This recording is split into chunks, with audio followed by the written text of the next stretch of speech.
ఆ జిల్లాలో ఓ మాజీ మంత్రి పక్కచూపులు చూస్తున్నారు. ఫ్యాన్ పార్టీని వీడి కూటమిలో చేరే ప్రయత్నంలో ఉన్నారు. వైసీపీకి భవిష్యత్తు లేదని భావిస్తున్న ఆ మాజీ మంత్రి తన పొలిటికల్ ఫ్యూచర్ కోసం కొత్త దారులు వెతుక్కుంటున్నారు.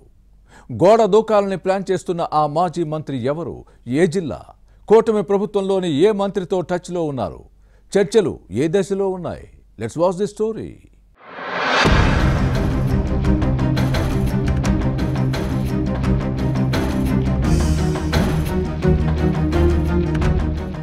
ఉమ్మడి ప్రకాశం జిల్లాలో వైసీపీకి మరో గట్టి ఎదురుదెబ్బ తగిలే అవకాశం ఉంది. ఇప్పటికే మాజీ మంత్రి బాలినేని శ్రీనివాసరెడ్డి ఫ్యాన్ పార్టీ నుంచి పక్కకొచ్చి జనసేనలో జాయిన్ అవ్వగా ఇప్పుడు మాజీ మినిస్టర్ ఆదిమూలపు సురేష్ కూడా కూటమి వైపు చూస్తున్నారు. ఈ అంశంపై ఇప్పుడు ఇటు టీడీపీతో పాటు అటు వైసీపీలోనూ ప్రచారం జరుగుతోంది. ప్రత్యర్థుల నోటి వెంట కూడా సురేష్ మాట వినిపించడంతో కొండపిలో కొత్త రాజకీయానికి తెరలేచింది. రాజకీయాల్లో శాశ్వత శత్రువులు, శాశ్వత మిత్రులు ఉండరు. బెల్లం చుట్టూ ఈగలు చేరినట్టు విపక్ష నేతలు అధికార పార్టీ వైపు చూస్తూ ఉంటారు. పవర్ ఉన్న పార్టీలో చేరితే పనులవుతాయి. ఫ్యాన్ పార్టీలో ఇప్పుడు ఇది కామన్ గా మారింది. తెలుగు రాష్ట్రాల్లో ఈ తరహా రాజకీయం మరీ ఎక్కువైంది. అందుకేనేమో ఉమ్మడి ప్రకాశం జిల్లా మాజీ మంత్రి ఆదిమూలపు సురేష్ విషయంలోనే అదే ప్రచారం జరుగుతోంది. నిప్పులేందే పొగరాదు అంటారు. ఫ్యాన్ పార్టీలో మాజీ మంత్రి ఆదిమూలపు సురేష్ వ్యవహారం చర్చనీయాంశంగా మారింది.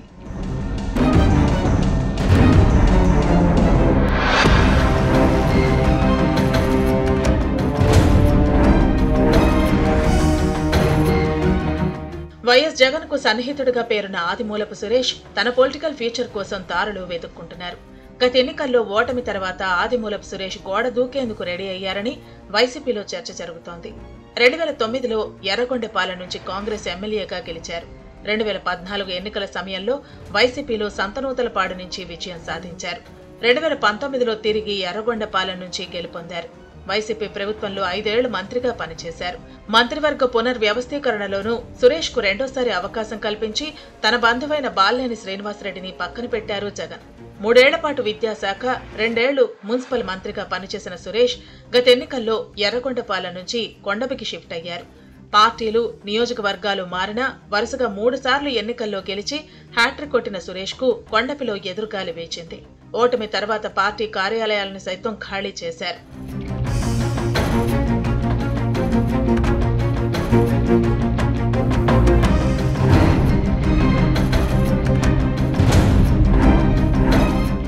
మరోవైపు ఆదిమూలపు సురేష్ గతంలో 2 సార్లు ప్రాతినిధ్యం వహించిన ఎర్రగొండపాలెం స్థానం ఖాళీ లేదు.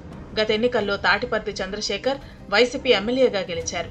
దీంతో ఎర్రగొండపాలెం తిరిగి వెళ్లేందుకు సురేష్ కు అవకాశం లేకుండా పోయింది. ప్రస్తుతం వైసీపీలో ముఖ్య నేతలంతా ఒక్కొక్కరుగా పార్టీకి గుడ్ బై చెబుతున్నారు. ఇప్పుడు సురేష్ కూడా గోడ దూకే నేతల జాబితాలోకి చేరిపోయారు. ఫ్యాన్ పార్టీకి గుడ్ బై చెప్పి టీడీపీలో చేరాలని ఆదిమూలపు సురేష్ ప్లాన్ చేస్తున్నారన్న చర్చ జరుగుతోంది.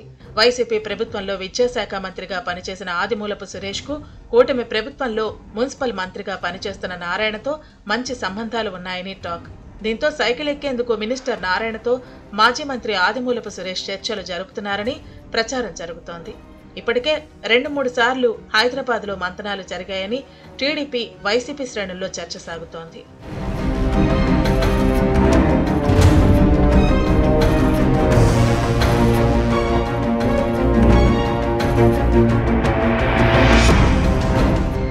రాజకీయాల్లో బళ్లు ఓడలు, ఓడలు బళ్లవుతాయని అంటారు.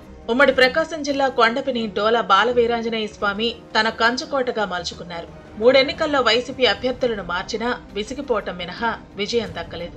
2014లో జూపూడి ప్రభాకర్, 2019 మాదాసి వెంకయ్య ఓడిపోయారు. గత ఎన్నికల్లో ఆదిమూలపు సురేష్ పోటీ చేసినా ఫలితం లేదు. గతంలో కంటే ఎక్కువ ఓట్ల తేడాతో ఫ్యాన్ పార్టీ పరాజయం పాలైంది. మంత్రిగా వచ్చి పోటీ చేసి ఓడిపోయిన సురేష్ మాజీగా మారిపోతే 3వ విజయం సాధించి హ్యాట్రిక్ విక్టరీ కొట్టిన బాల వీరాంజనేయ స్వామి మంత్రి అయ్యారు.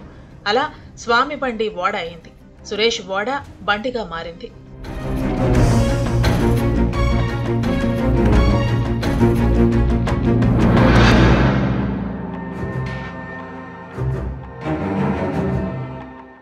సురేష్ పార్టీ మార్పు వ్యవహారంపై మంత్రి బాల వీరాంజనేయ స్వామి కూడా స్పందించారు.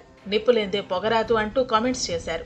సురేష్ తెలుగుదేశంలో చేరుతున్నట్టు జరుగుతున్న ప్రచారం నిజమేనని, అయితే తనతో టచ్లో లేరని చెప్పడాన్ని గమనించాలి. ఇదే సమయంలో అధిష్టానంతో జరిపే చర్చలు తనకు తెలియవని ప్రస్తావించడాన్ని పరిశీలిస్తే సురేష్ విషయంలో ఏదో జరుగుతోందన్న విషయం అర్థమవుతోంది. అయితే గత ఎన్నికల్లో టీడీపీ అధినేత చంద్రబాబు ఎర్రగొండపాలెంలో ప్రచారానికి వచ్చిన సమయంలో సురేష్ చేసిన రచ్చ అంతా ఇంతా కాదు. ప్రస్తుతం ఆ అంశం కూడా చర్చనీయాంశంగా మారింది. చంద్రబాబు పర్యటనను అడ్డుకోవాలని ఆదిమూలపు సురేష్ తన అనుచరుల్ని కూడగట్టి ఎర్రగొండపాలెంలో చంద్రబాబుపై రాళ్లదాడి చేశారు. ఘటనలో భద్రతా సిబ్బందితో పాటు టీడీపీ కార్యకర్తలు గాయపడ్డారు. చంద్రబాబుపైనే రాళ్లదాడికి తన అనుచరుల్ని ఉసిగొలిపిన ఆదిమూలపు సురేష్ కు తెలుగుదేశంలో చేరేందుకు గ్రీన్ సిగ్నల్ లభిస్తుందా లేదా అన్నది ప్రశ్నార్థకంగా మారింది. అయితే చర్చలు ఫలించి ఆదిమూలపు సురేష్ సైకిల్ ఎక్కుతారా లేదా అన్నది చూడాలి.